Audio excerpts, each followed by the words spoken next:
संदीप ने अपनी माँ के कहने पर गांव में शादी कर ली थी। लड़की का नाम था सुनीता। माँ का कहना था एकदम मॉडर्न बहू नहीं होनी चाहिए, लेकिन उन्हें नहीं पता था कि गांव से आने वाली बहू सुंदर सुशील तो होगी और उसको गांव से बाहर भी निकाल लाएंगे, लेकिन उसके अंदर का गांव कैसे बाहर निकलेगा।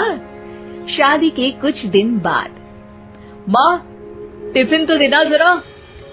बेटा अब तो स्कूल नहीं ऑफिस जाता है, माँ से नहीं अपनी बीवी से टिफिन मांगा कर।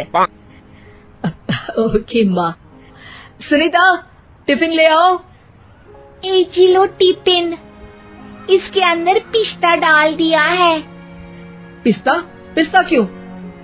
सास जी ने बोला था ना कि आपको पिस्ता बहुत पसंद है। ओहो, मैंने पिस्ता नहीं पास्ता बोला था, पास्ता। पास्ता? कहीं होता है पास्ता? अरे बेटी तू रहने दे, मैं बना दूंगी। अच्छा किया कि पाव भाजी बनाने का नहीं बोला, वरना किसी के पाव बना देती है। सुनीता को बुरा लगता है, लेकिन उसकी नादान हरकतें कम नहीं होती। ऐसे ही एक दिन, अरे तुमने ये क्या लगाया है? अरे आप वो फूस फूस करके लगाते हैं ना, वही। डियो? कहाँ दियो? किसको दियो? अरे वही ना जिससे खुशबू आती है। हाँ हाँ सही पकड़े हैं। अच्छा लेकर तो आना। कौन सा डियो लगाया तुमने? अभी लेकर आते हैं जी। संदीप की बात मानकर सुनीता अंदर से खुशबू वाला फुसफुस लेकर आती है। OMG! OMG मतलब ओ माय गणेश ना। अरे OMG छोड़ो, ये खुशबू वाला फुसफुस की बात कर रही थी तुम?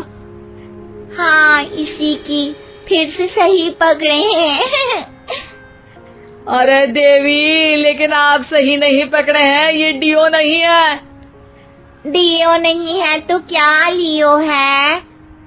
अरे ये रूम फ्रेशनर है, जिसको कमरे में छिड़कते हैं, खुद पर नहीं। कोई बात नहीं, माँ कहती थी आत्मा किराएदार है, शरीर एक किराए का कर्म। हम शरीर पे ये डाल लिए तो क्या फर्क पड़ जाएगा। अरे बहू, ओ बहू, मेरे लिए फल तो ले आ, फिर मैं बाजार जाऊंगी।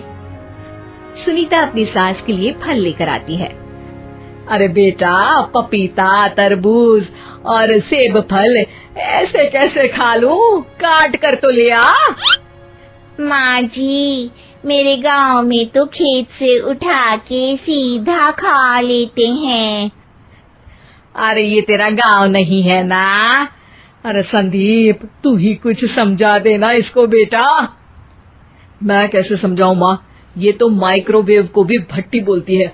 कल मैंने बोला हाय कैसी हो, तो बोलती है किसी को हाय नहीं लगानी चाहिए। अरे सुनीता, तेरा क्या होगा? अभी तो कैसे बताऊं माँ जी, अभी हम कुछ करेंगे फिर पता चलेगा क्या होगा, लड़का या लड़की। हे भगवान, कहाँ से आ गई है?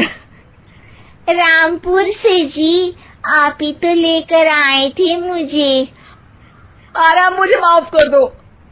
पहले कोई गलती तो करिए जी, आपकी तो सारी गलती माफ कर देंगे हम। हाँ अरे बहू, मेरी बात सुन।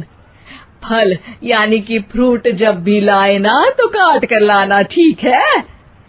जी ठीक है माँ जी, फल यानी फ्रूट यानी काट के लाऊंगी।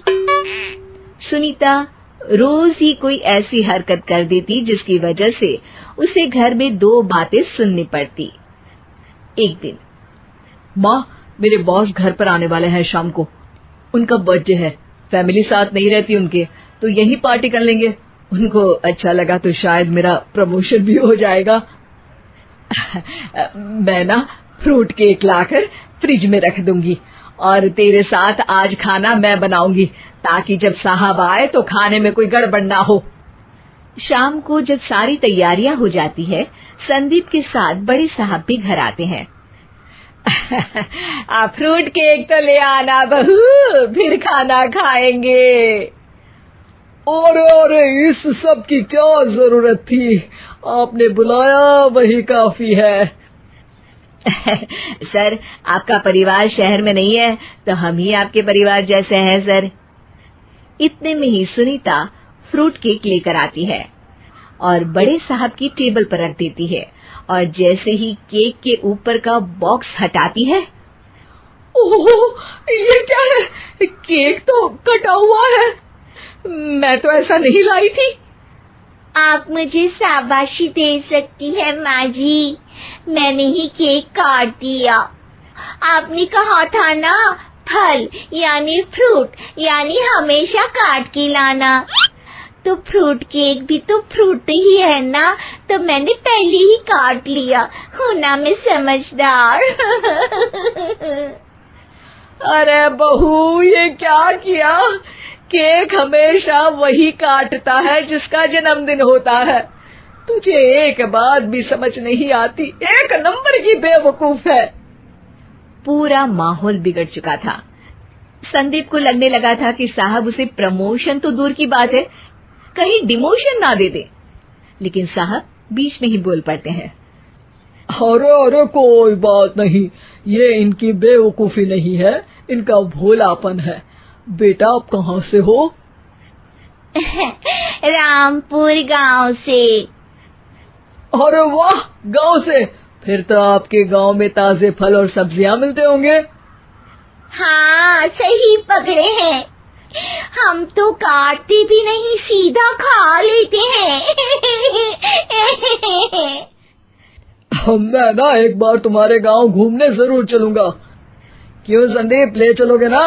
मुझे गांव घूमना बहुत पसंद है। बस फिर क्या था, संदीप और सास दोनों खुश हो गए, क्योंकि साहब को सुनीता ने गांव की बात करके खुश कर दिया था। अब संदीप का प्रमोशन पक्का था। शिक्षा, कभी भी किसी भी गलती पर घबराना नहीं चाहिए। हो सकता है कि उस गलती की वजह से आगे बड़ा फायदा हो जाए।